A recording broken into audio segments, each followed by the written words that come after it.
In a tranquil Iowa cemetery rest the victims of a century-old, blood-curdling Iowa crime. You just can't believe there'll be like 7 or 8 cars come up here every day and stop and look at all this.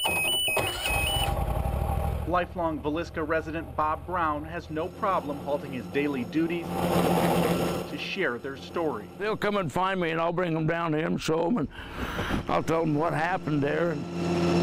A few blocks from Brown's workplace, the house. A&E, Bio, Sci-Fi, Travel Channel, and that was something that we've never solicited, you know. A crime scene now guarded by the next-door neighbor. And the one thing that killed the town is now keeping the town alive. Late on June 9, 1912, Josiah Moore and his wife Sarah returned home from a church event with their 4 children and 2 of their friends. Inside, an axe-wielding murderer lurked, waiting for them to drift off to sleep. I mean, they were hit 15 plus times each. Everybody in the house. Everybody. So, and you can imagine, you know, the back swing's going to spray blood across the ceiling, the walls, the floors. The next morning, a family member discovered 2 bodies inside the home. Authorities would soon find the other 6. All 8 lay lifeless in bed. The axe was propped up right against the wall. Every mirror in the house was covered. 100 years later, the crime remains unsolved. So where the killer hid, most likely. Okay, there. But not forgotten. It's just so sad, especially with kids, and just not knowing what happened. By day, tourists are intrigued. I can picture it being haunted. It's like something you'd see in a movie.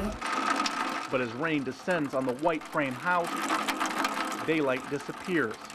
Then the undaunted thrill seekers arrive. This is like on the top 10 of the most scariest places in the United States. Overnight guests frequent the home,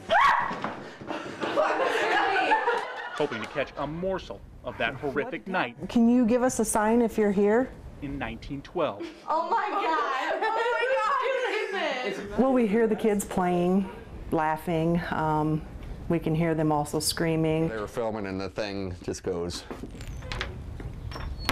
And I was like...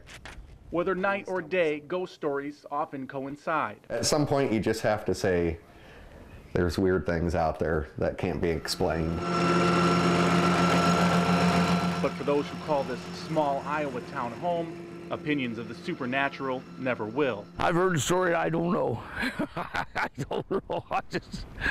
In a case with many unanswered questions, one thing many locals do agree upon, that the house remain unchanged, at least by those still living, for another 100 years to come. In Villisca, Mark Carlson, KCRG TV 9 News.